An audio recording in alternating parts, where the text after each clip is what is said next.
Got about 3 more minutes to say good morning, people.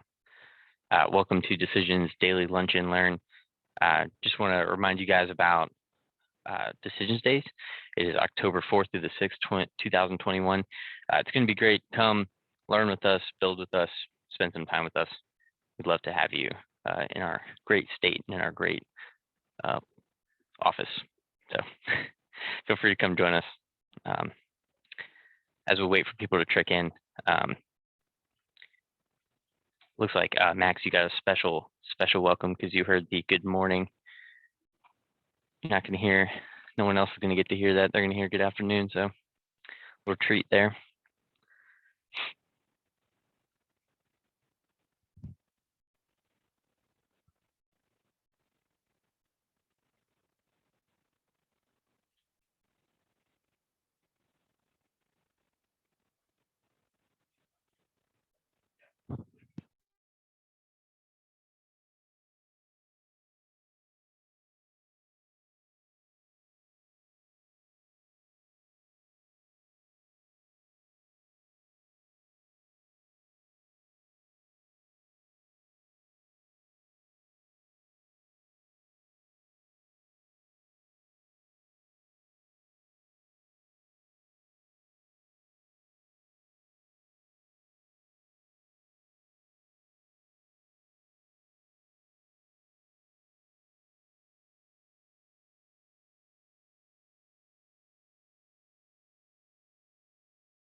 Okay, it's 12 o'clock, so we're going to go ahead and get started. Good afternoon, everybody, and welcome to Decisions Lunch and Learn. Just as a quick reminder, I want to kind of shout out Decisions Days. It's going to be happening in Norfolk, October 4th through the 6th. Come have fun with us. Come build with us. Come learn from us, and let us help you build the best applications possible. So if you need any more kind of assistance on how to sign up, feel free to reach out to us, put a support ticket. You can email me personally. I'll help you get across the line. So thanks. For this one, we have a couple pre-submitted questions. So we're going to kind of go through each one of them in the order in which they were submitted. So question number 1, we're going to look at what are Decisions capabilities in complex dashboard design and customized reporting development? Let's see who submitted that question.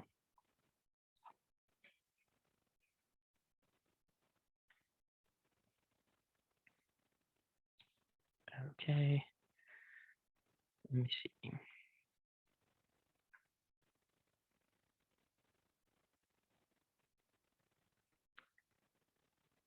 It is Kim. Kim, are you on with us? It doesn't look like Kim's on. For the rest of us, I mean, complex dashboards, we can get as complex as you need to be. We have a reporting engine with report viewers that we can view data with actions that you can, do CRUD actions on data or any kind of actions you need for your project. We can display data that's unique to the folder that it's in. We can do all these kinds of things that involve our folder-aware page view. So we can, show things that are in a specific folder. Let's say you have a process folder that is storing files in that folder. You can show the files that are a part of it and not show anything else that's not a part of it. There's some pretty cool things you can do with the page designer. So it would need kind of a more specific thing you're trying to do, and I'm happy to help you work that out. So if Kim shows up, somebody sound the alarm, and I'll happily address her question. So the next question is there a way to check assignments for duplicates? I have a bill entry flow where I need to check if someone is already assigned and possibly completed an assignment determined by claim number and total bill. These fields come from my first form and assignee updates, and then assignee updates with invoice sent. Okay, absolutely. Who submitted that? Max. Max. Cool. Max, so yeah, absolutely. So what I would recommend you build there is a structure that sits alongside the assignment itself. So every time you create an assignment, you actually create an assignment extension, right? And you can put those two fields on your assignment so they sit one-to-one, right? Once you have that, you can check to see if that assignment is completed or if that assignment is still in check by claim number and by tax amount, right? So you can kind of keep, you don't have to create duplicates because you can check that structure first and say, what assignments do I have open with this claim and this amount? And you can check the status of that as well. But an important piece there is always keep them one-to-one, right? Let's not do one-to-many, assignments to assignment extension. If you keep them one-to-one, you should have a really good leap forward in accomplishing that goal. So how you would do that.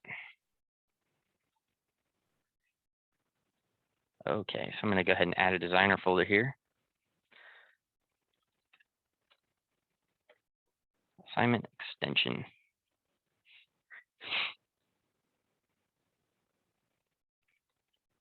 I'm going to create generic assignment. I'll go ahead and put a form out here.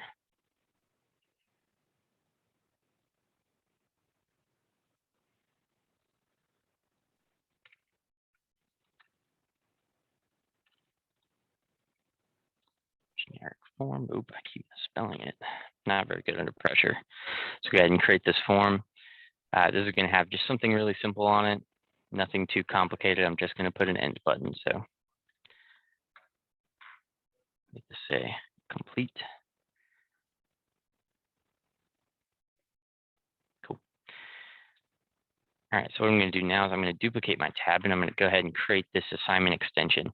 You can create a regular assignment extension, which will work just like this. So you go to configuration extension, add entity actions and configurations, add folder actions and configurations. If you go to user defined type, you can do entity extension, and this will extend the capabilities of the structures that we already have in decisions, right? Our native types, which would be like, our account structure, our group structure, our assignment structure, stuff like that, that you can just go ahead and extend. So I'm not going to do this way. What I typically do is I will create a just a database structure off to the side. And I'm just going to call it account extension. And I'm going to put claim ID. You said tax, is it tax amount, right? Total amount. Total amount, gotcha. And that's a decimal? Yes. Cool. And then one very important thing is the, oh, not account extension. I'm going for assignment extension.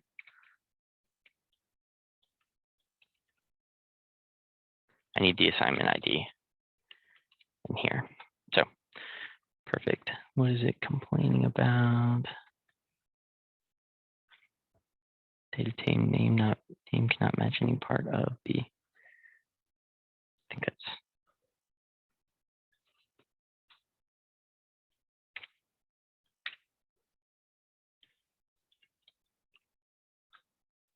cool. All right, and so we have assignment ID, total amount, claim ID, perfect. I actually don't think I'll need that assignment ID. If we go into this create, let's go back to our other tab where we have our form. Now, assignments are super helpful in this manner so that if you go ahead and click on the assignment type, switch it to assignment, you actually have an assignment reference ID. And you can use this to reference a different structure. So what I'm going to do is I'm going to put a create structure, so database structure, assignment extension, create. Just create this right before it. Build data. Let's do select from below. Claim ID is going to be, oh, nope, that's claim ID, total amount. Okay. Select from below, claim ID, total amount, take from that. And right before I do that, because I don't want to make sure I get duplicates, I'm going to fetch that assignment extension to see if I have anything in here for claim ID and amount. So I'm going to say claim ID equals this. Go ahead and say amount equals this as well. Take them both in.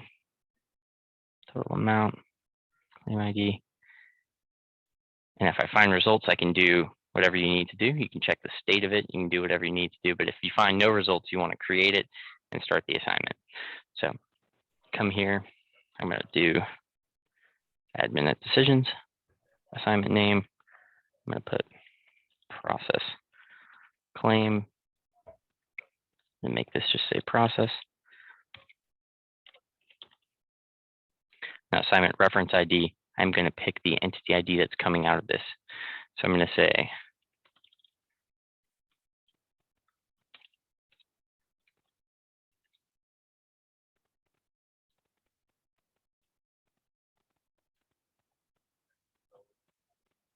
BIM. Okay. Now if I debug, and let's give it the claim ID of 12345. Total amount is 2.7. I'm going to go ahead and just run capturing all. Worked fine. It created it perfectly fine. Now, if I were to go to create again with the same amount, it would not work. It would say there's results, so I can't start this assignment. And so that's how you can kind of validate that there's an assignment that already exists, is by using this separate structure that sits alongside of it. So every time you create an assignment, you create this assignment extension, and it tracks what assignments are being created if you're kind of wary of duplicates. Does that help, Max? Yeah, I think that can work. Cool. Cool. Perfect. Awesome. Okay. Well, we'll get into our next question. Our next question came from Alex. So, Alex, the situation here is, assume we have an organization where employees can submit requests. I would like managers to see the request for their direct reports and also of their indirect reports, no matter how many levels down they may be. So A manages B, B and C, or A manages B and C, B manages B1, B2, and B3, C manages C1, C through C3. B to see requests from B1, B2, and B3, but not C1 from C1, C2. Okay, I would almost recommend you make an account extension as well. And kind of use it on like who has access to this assignment or who has access to this to view this task, and then do some kind of filter on your report saying, okay, they don't have access to these tasks, they do. With these, you can kind of manage who sees what and when they see it. Does that help, Alex? We can go through kind of the example if you'd like. Thank you. Yeah, a little bit. What that means is that I have to create a parallel structure to define the visibility. I was hoping to use the managed relationship, which I realize is a tree type relationship, right? In which, you know, people may be managing different levels, and just use that. And I know that the query to give you the results of a tree is not easy in SQL. So I do not know if Decisions gives me a nicer way of doing this. Nicer way of filtering without creating a parallel structure. Yeah, exactly. Or alternatively, something that allows me to drill down. So if I'm manager A, my first report will show me my direct reports B and C. But if I click on B, I would see B1, B2, B3 because they report to B, who reports to B. Interesting. Okay, so I guess in that circumstance, you would want to create like if you create these tasks and these kind of processes where people are creating tasks, right? What you're going to get is you're going to get that created by field filled out by who's submitting, right? Or you probably have like a submitter field on your structure, right? Is that Yes. correct? Yes. So correct. if you can figure out, it's like I am manager A and I can see A1, A2, A3, right? If I can figure out who I manage, then I can filter appropriately by that who submitted, right? And who created it, right? That is So, correct. so you're looking for a filter here. So the main thing is actually getting who they're in charge of, right? Correct. And let's assume that we know that because Active Directory keeps track of who reports to whom, and decisions can see that. Or even imagine, ignore Active Directory, I have in the accounts structure in decisions, who manages whom. Let's say you have a list of who manages who, right? Yeah. And if I'm the CEO, I have everybody, right? Exactly. If I can get that, if I can return that list of everybody, not even like maybe account IDs, or like maybe if I can return a list of all the email addresses that I manage, I can make a filter that will filter the data according to that email address, according to who's that submitted by, right? That is correct. Yeah, exactly. So you can use a filter on a report to do that for you. There's you can create your own filters on reports that can fetch data and then interpret the data, right? So we can look at some advanced filters if you want. So let's go ahead and create a report of all assignments.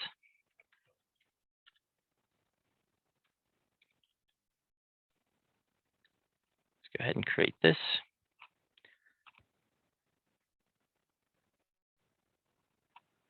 So let's go ahead and now, of course, for your example, you're not going to need the assignment. You're going to use something else a little different. We're probably going to use like a process folder or something like that. Yeah. But even, you know what, frankly, even if the query returns names for now, for this example that you're building, and you go to the accounts table, sorry, the account structure, I'm fine. Yep.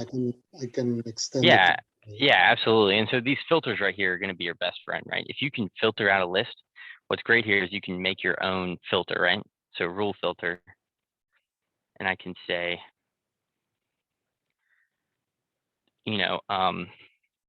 filter by submitted, right? I'll just go ahead and hit create.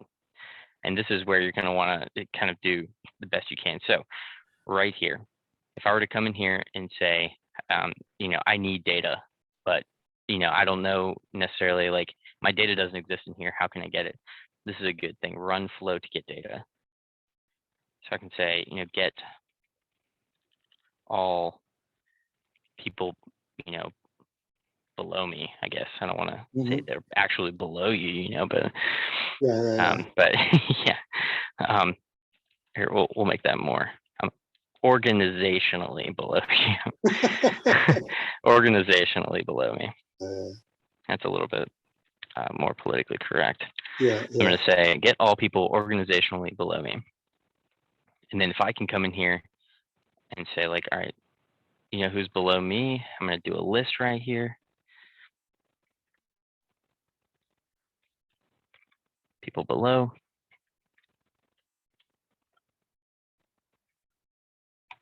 And I'm just going to output constant because I know someone's I know there's an admin in my queue, right? Admin at submitters.com. Perfect. So that's the one item that's going to be in the list. And then I'm going to say, all right, that's all the people I know. And I want to filter out everything that's not in that list. So I'm going to say, if the list contains, let's add an input here to created by.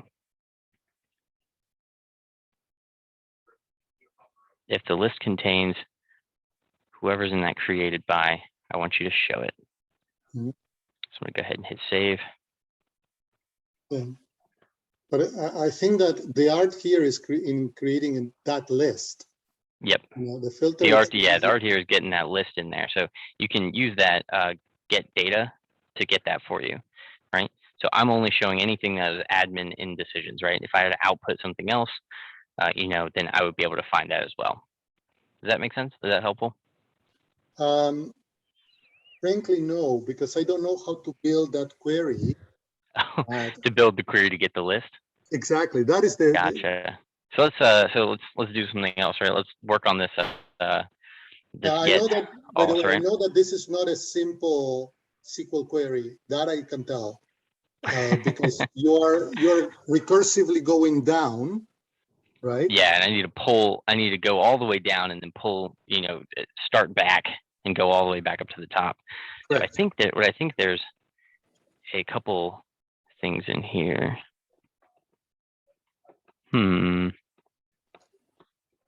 Unless, if I may, if the presentation were to be, instead of just one list, one that is by levels, so I can do the query to those who report to me first and show only those. And then when I click on one of my direct reports, I could see her direct report and, and so on.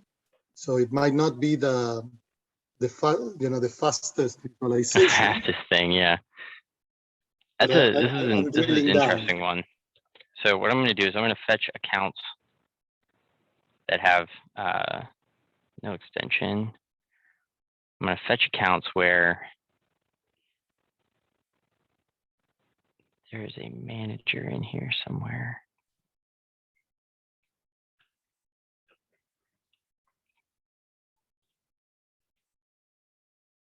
I only have like 3 accounts. I know that there is a field to. There's a field called manages or something. Yeah, manager right here. There it is. Yeah. And so I'm guessing there's something in here called manager. Let's see.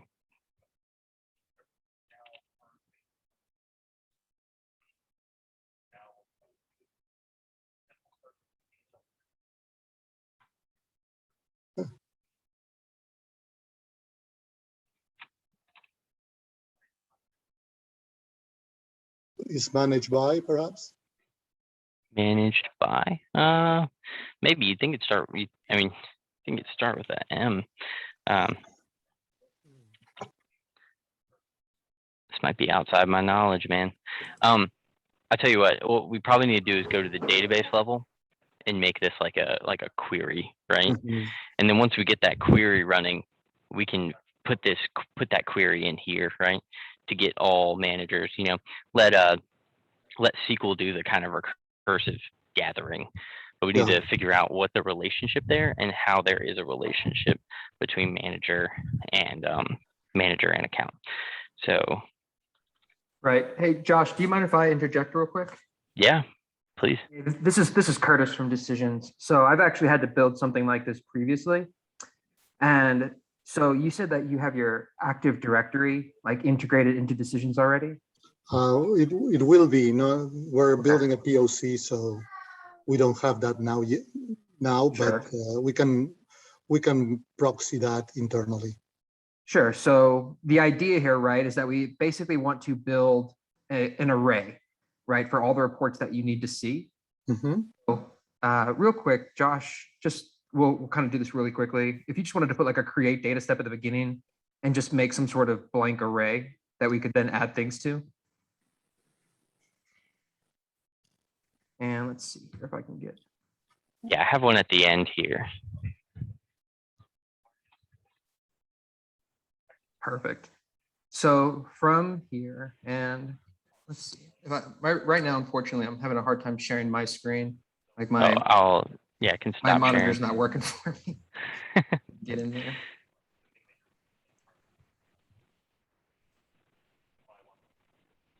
There you go, Curtis, if you'd like to share.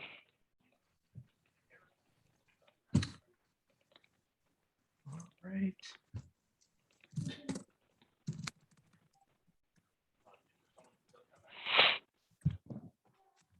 Okay, so the one question that I have for you, Alex, is do you know, like at the very base level, what's going to distinguish someone that does not manage anyone ever? So we know how to stop our recursion? Yes. Sure. Okay, so what would that criteria be, for example? And can you screen? The simple one would be, I was thinking of using that field in the account. So if the name of the person doesn't appear as manager anywhere, then you are in a leaf of that tree, right? Okay, You're setting up a recursive loop here. more or less, exactly. Gotcha. I wouldn't use the account, it's a little dense. Would you use account string or account email address? Sure, we It can might get do that make as it a well. little easier, yeah. Right, and the idea is that every time, let's go ahead and close this. And we'll do our, just the same way that we were doing before, we'll use our fetch entity step.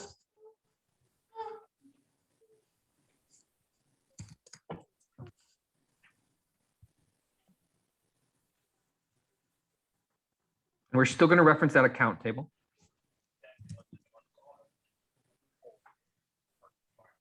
And here, our criteria, right, is just going to be based off of your input, right? So that created by, for example, or whoever the highest level person is that needs to review this report. Is it going to, who does it match the manager field for? And whenever I have a hard time finding it here, just like Josh pointed out, you can always go look at the exact database level. So let's do that as well.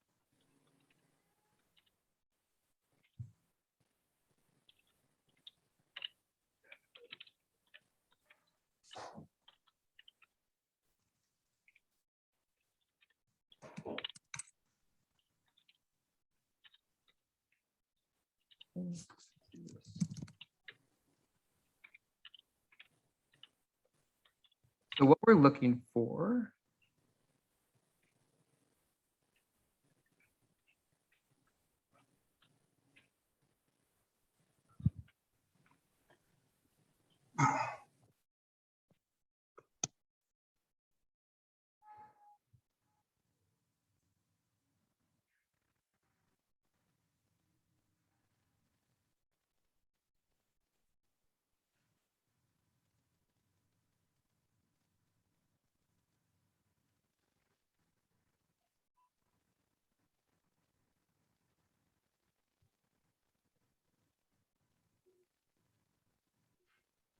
I wonder if that manager field has been moved to a different type of like entity extension.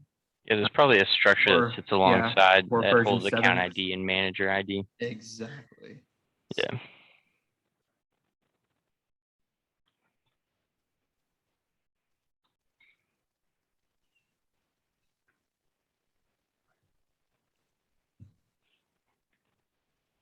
So for the purposes of this call, we can come back and we can talk about what field we actually need to look at. For now, let's just go ahead and look at any field so we can show you what the flow itself is going to look like. So let's just say, for example, we had an account ID, right? And that account ID is going to be the person that's going to be listed in that manager field. So for here, we're going to filter off that. And then for all of the results, we're going to add them to the list of that initial array.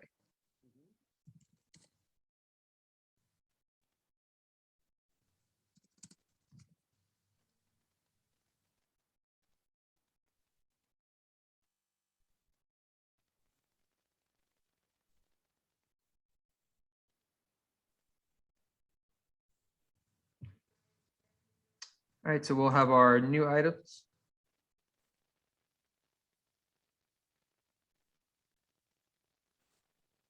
And here we come to our entity results, which are all going to be the accounts. And like you said, since that data type is so dense, what we're going to do is we're just going to go by email addresses essentially. Yep, that's And find all email addresses in this case. Our original list is just going to be that one that we created at the very beginning. So account email address list. And our new list, this is important, right? Because we want to build something that builds off, right? It has that recursive nature to it. So the output of this is going to be the same as the input original list. Yeah. Right. So you're appending effectively. Exactly. Yeah, we're going to append it. Go ahead here. Now, every time that we would come back, right, and we would have the results, basically of someone beneath us, we would go ahead and we would keep building, right? But like you said, at some point you're going to get to a level where they don't manage anybody. And so when you do get to a point where there are no results, well, then you could exit out of your flow, right? And from here, we'd now have a baseline array that we could then use to show who needs to be, on whose assignments we can render on that report. Mhm. Interesting. I did not know that you could go back. Just kind of want to be very, make you aware of this. Creating recursive loops is kind of dangerous, because it can spin out of control and just keep going and going and going, eventually shut down your server, so I really recommend, if you're going to create this kind of stuff, submit a support ticket and let's just talk through that so we make sure we do it the best way possible. Okay. Yeah, because there's a recursion limit that will save you, and it's at 20,000, but we don't want to hit that. So. Well, this organization happened to have 13,000 people, right? So. Mm-hmm. Yeah, so you can break that recursion limit, but it's just, let's get a support ticket to make sure you don't do something really dangerous. Mm-hmm. Yeah. Fair. Okay.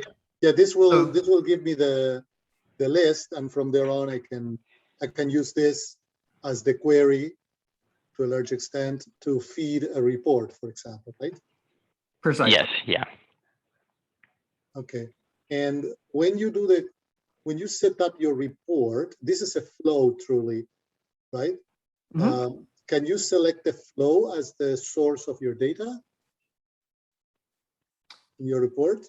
Because so, Josh, if you want to take this, you can. What was the question? I'm sorry. Yeah, when you're building your report, Mm-hmm. Can you select this flow as the source of your data? Yes, right? You can make flow source reports, absolutely. Okay. But it's not, it's not the source of your report, right? It's your filter that's going to be that you're going to be using, right? Flow source reports do work, and you can set one up, but they can be very costly in nature and be very cannot be very performant. So again, I'd love to just talk through your use case in more depth, just to figure out what's the best way to show and present your data. Because what I'm thinking is you're going to want to show it all and then filter it. But yeah, that's just so just a thought there. So kind of what Josh is talking about, right? So your data source is not going to be a flow per se, right? Your data source is going to be whatever that data type is that's governing your request process, right? So it's execution extension structure or some other database structure, right, that you're actually trying to report on. And then you can bring all of those items back. And then from either your filter, right, you can build in a rule filter. But you also have the option, and I think this would be one that potentially is really interesting to you when you have that meeting, you guys talk your use case out, is that your fields here can be dynamically determined, right? So for example, if I come here to my data fields and I scroll all the way down to calculated columns, I can set up what's called a flow inline field. And here, what this is doing is it's going to create a column here with dynamically determined information, right? So if I came here and here, I can say I want to pick a flow.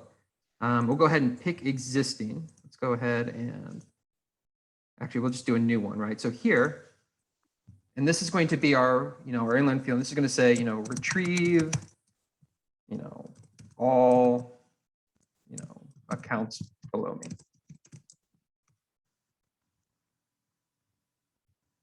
Right, and then from here, right here is where you could put something like that flow that's going to return that list of accounts that you can then use to, build out the rest of the report, right? Like which assignments you need to see based off of the people that are going to be in that list. Right, so you can either do it on a filter, or you can kind of build in a field here that returns that information. Regardless, though, Josh is absolutely right. Like you're going to want your report, you're going to want to have everything, right? So all of your requests, and then filter it from there based off of your logic. Okay. Yeah, this is useful, guys. Thank you. No problem.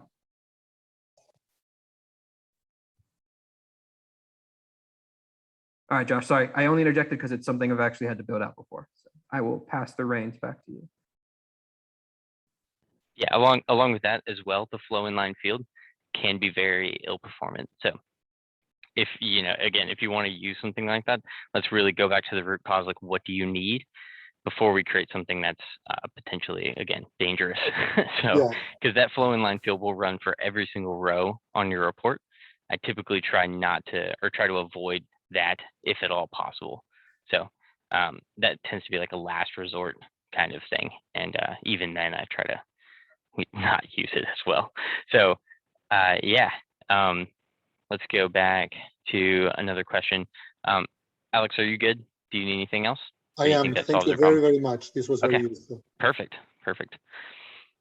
Yeah, awesome. So let's go with another question. Lindsay, seems like you had a question that you submitted yesterday. So let's look at it. I have a flow that displays a PDF I created in the flow with the report viewer. I have a button in the show form step to edit. But when a user goes back to edit the form and recreate the PDF, the original PDF doesn't close. So when the newly created PDF displays the report viewer and the user clicks done, the original report is reviewed, show form is displaying. I can't figure out how to close the original report viewer in the show form step when the user clicks the edit option. It's confusing in the end user, confusing the end user when the edit, because they have to close two forms, the new one and the original one. Okay. Lindsay, are you on? Yeah, I'm here. Cool. Would you mind helping me out here and kind of telling me your use case here? Yeah, so I have a form that pops up, user fills in the fields, they click submit, and then I use another form with a report viewer in it that displays the PDF that is created. So I guess I missed that. So they fill out a form, a PDF is created, and then I display that PDF. When I display the PDF with the report viewer, there's two buttons. There's done and there's edit form. And so when they click edit form, the original form pops back up so they can edit whatever they need to, and they re-click submit. Then a new PDF is created and gets displayed. And if they are happy with those edits and they click the done button this time, it closes it, but then that original PDF that they viewed, that they edited, is still open in the background. Okay, so there ends up being like two. What kind of buttons are you using? Are you using a sub dialog button, or are you using a button to exit the form? I don't know. I don't know the differences between button. I'm just using the, whatever the standard button step And is. so, all right, so let me try to understand this. So you hit like show PDF or something, and it pops up a form with a PDF on it that then they can hit either done or edit, right? Yes. And then when they hit done, nothing happens. When they hit closes edit, it closes the form. Yeah. When they hit edit, it goes to another form where they can edit the PDF in real time. So they're editing the form. So it's basically a new form, or a new form pops up and a new PDF is getting created. Okay, cool. Okay, so then you need to just leave the old PDF and use this new one to recreate your data, right? To recreate the PDF. Yes. Okay, cool. So, and you're going back to the original form that has the done and edit button, right? The form where they're entering information just has a submit button. Okay. And does it go back to the other form that has the edit and edit, or like done and edit, or is it just finishes? Let me look at my flow. Hold on. Okay.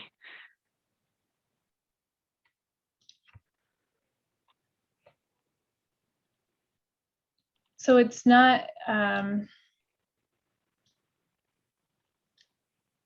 So it's going to a new. It's not going back. It's going to a new flow that is opening up a new form that is being submitted. Yeah. Okay. So it opens up a new form that is showing the document or showing the PDF again, right? After they click submit, it shows. After they hit submit, it goes back to that same form that has the done and edit, right? Yes, I mean, it's a Okay, cool. new, I know it's a new form because it's a different path, but Yeah, but it'll still show that PDF that gets regenerated with the new data, right? yes, yes. Okay. So what you need to do is you need to replace the PDF that's being shown. You need to replace the old PDF that just got shown with the newly edited values, right? Yes, Okay, cool. So you just need to replace the data name there, right? Because your form is operating on the old PDF, because you need to generate a brand new one based off of the information that they just submitted. So you need to name it so that it is replacing that value, is replacing that document that you were just updating. Does that make sense? in theory, but I don't understand what I'm supposed to do. So data name replacement, right? It's a pretty common practice here. I'll go ahead and just share my screen again. I'll go ahead and just go to a new flow. Let's see. Go ahead and add a new assignment.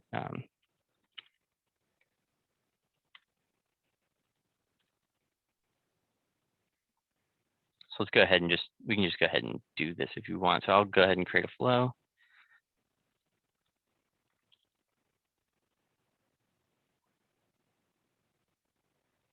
So this is going to take in a file.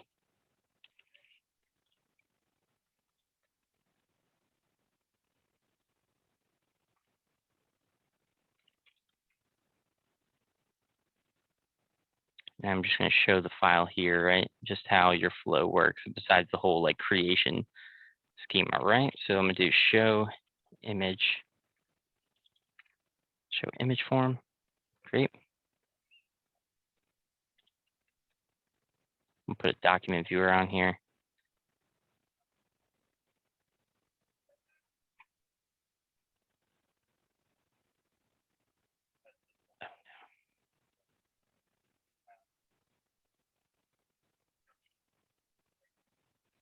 Okay, so now I have one image. Let me put a done button on here. This is going to be edit. Or how about show new image? Then we'll put another one that just says close.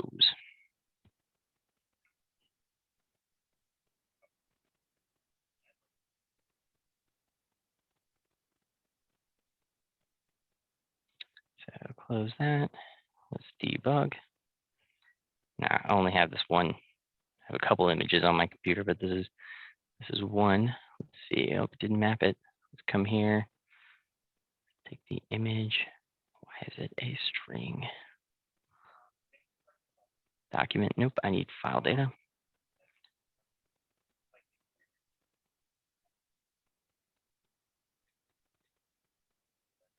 This is image. So I'm going to go ahead and take my image file. Go ahead and debug this. And so this is the beginning of your kind of view. So I'm just going to show this French press. And so this would represent your PDF being shown. And what they would do is they would hit show image.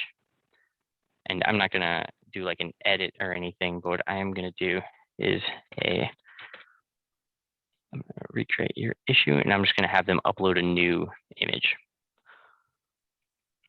So upload new image form.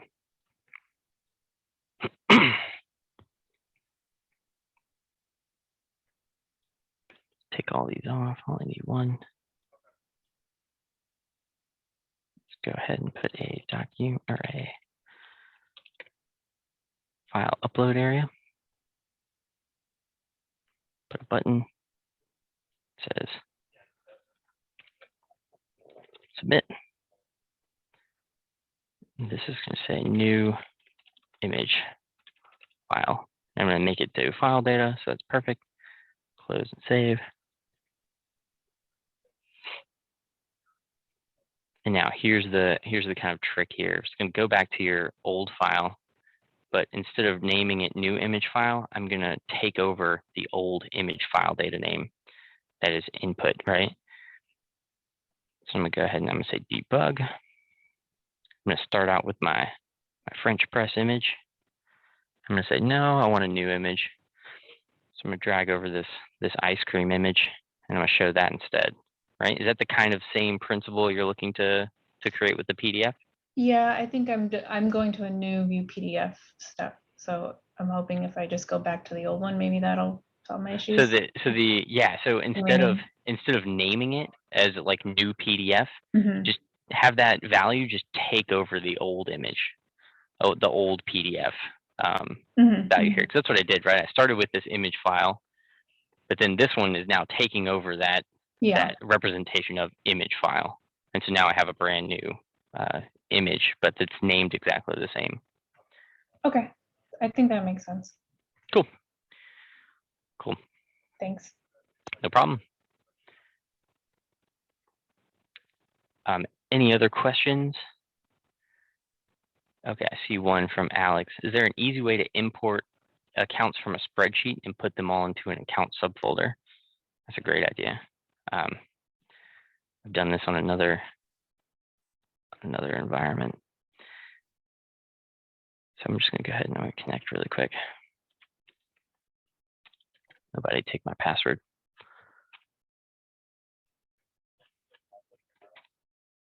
Okay, I'm gonna go to this one environment I have. I'm just gonna log in.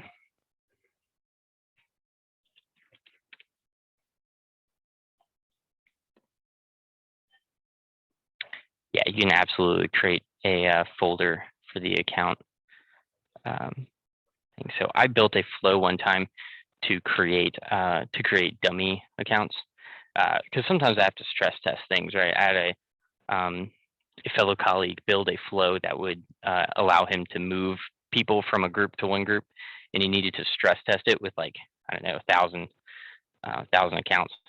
So I made this project right here called stress testing accounts, which essentially I can just run and it'll create, n number of accounts. So I can just go ahead and just hit run flow. Number of test accounts to create. I want to create 100. I want their email address to be at rubberduck.com. Account folder is lunch and learn. Lunch and lean. It's more like that's if we were serving wine. So I'm gonna go ahead and create that. And it's just gonna take a minute to run here. But you'll see, like I just created 100 accounts with the, the latter half of the email being rubber duck and lunch and learn being the folder name. So it's gonna take a while because it's creating all of them, but we can go down here, go to our system, go to our security, go to our accounts, and we'll see rubber ducks, or no, we'll see lunch and learn, and then we'll see all of my accounts in here, right? You can create accounts using steps. And so I'm going to go ahead and go back to that stress testing accounts, go to my create n number of accounts flow. Just go ahead and knock that off. So this is a create subfolder flow. So it's a folder service, create subfolder. You can make it system. Folder behavior type has to be this: decisions framework, service, utilities, account folder. You put it the folder ID in which you want it to live in. You want it to live in the accounts folder. The folder GUID is something you have to generate. When you use this step, you have to provide a GUID instead of having it generate itself. So, and you just need to take in the name. So I took the name from our form in which we imported it. And then there is output account creation GUID. That's perfect. And then for each account, I want to generate a GUID. And I am batch inserting it into the account step, account flow. But what we want to do is go to integration, internal services, go to our account service, and then there is a create account step. I think it's called add new account. Add new account just takes in the account. It's an old version of 6 I'm on. Create an account structure that we can just kind of create on the fly. And then you can make it a member of any groups you want, and you give it a password. What I typically recommend is for you to set the account. There's a field on the account called must change password after next login. and you can make it so that they can change it and customize their own password. But yeah, you can generate, 100 of accounts. Does that answer your question, Alex? Yes, it does, Perfect. definitely. Is there any way to share that flow that you created? So being lazy, I'd like not to recreate reinvent the wheel. I'll do you one better. Yeah, I'll just give you this. I'll export this and give it to you. So what I also created was there's a delete all test account and test folder. This will just delete everything that was created from this flow. Cool. So no matter what accounts were created with this flow, you can use that deletion to delete them all. So Yeah. Great. So yep, I will package this up and give it to you. Thank you. I'll give it to you offline. I'll have Sabrina send you an email with it in. Okay. Okay. Perfect. I'll put my email in the chat as well. Awesome. Thank you. Okay. Anybody else have any questions they want to go through? I believe Jackie has asked a question in the Q&A. Okay. In the Q&A. Okay. Sorry, that's the one chat I'm neglecting. Just go ahead and get this email really quick so I can remember to do this later. Okay, so Jackie, my workflow uploads 2 files which I am storing in the process folders. I have 2 more workflows to develop in the same capacity that will have more volume and larger file size. What is best practice for storing files with ability to access and download after the workflow is completed if there are no security concerns with the file data? So what I recommend here, so I built a project again to help people store files properly in process folders. It's a very typical approach. I was actually going to talk about this if there was some downtime, some dull time between questions. There is you want to kind of standardize how you store your files throughout your entire server almost, right? You want to make sure you're storing things the exact same way and then pulling them the exact same way.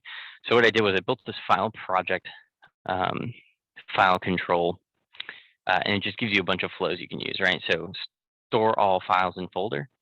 It is going to say for each file, you give it a storage folder ID, which in your case would be your process folder ID. And you'd say, I want to store each one of those files to that process folder ID. And then I use this one flow called store file to folder, which you can use by itself too. So you can, if you don't have a list, you can just use this one. It just takes in a file data and a storage folder ID, and it will create a file reference, which will put it into your file system on your server. And I use this file reference entity a lot, and I think it's super helpful. It creates an entity for your files and allows it to be like right-click and downloadable from your folder. So if I were to store something, let's just create a random folder here.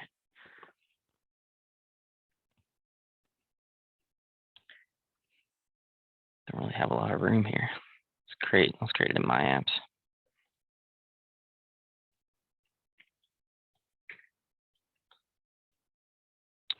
I'm going to create a folder test in here. So I'm going to manage, I'm just going to get this folder ID really quickly, if my server will let me. Copy text. Go back to my all projects. Let's go back to this file control. Let's do store file for folder, right? I'm just going to run this flow because it takes in 2 things. It takes in file data and storage ID. I'm going to give it that, and I'm going to go ahead and give it my French press picture again. I'm going to hit run, and that's just going to do all the work for me, right?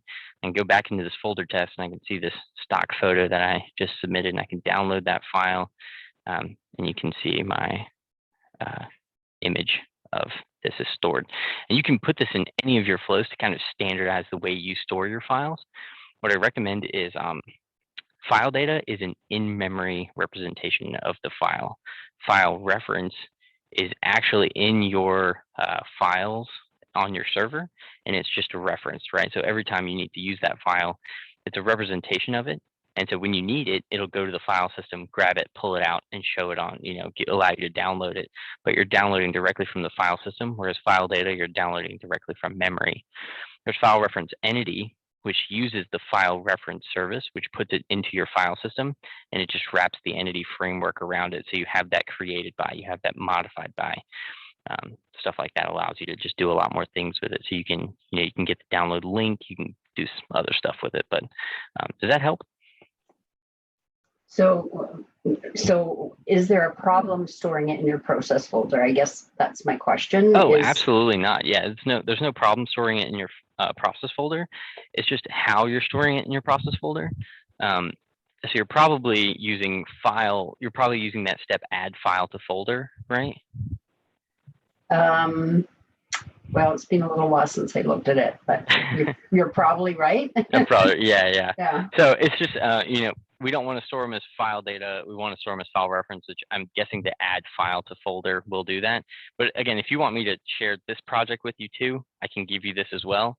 And you can kind of use that add file to folder flow in any process you want. You just give it a storage folder ID, it'll plop it right in, and then you can be able to use it in the process folder. I used it in this process also comes with a get too, that just takes in a process folder or takes in a folder ID, and it'll get all the files from that folder. So if you want, I can include this with it. There's no issue storing files in a process folder. Okay. All right. Yes. All right. Perfect. Thank you. All right. Perfect. Would you mind putting your email? Sure. Okay, cool. In the panelists, I'll give it to you, Alex, as well.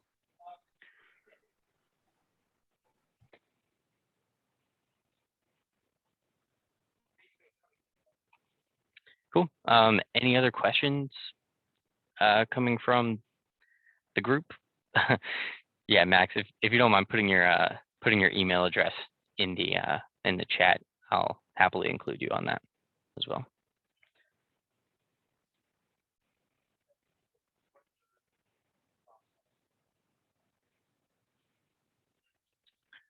Okay, there's Jackie.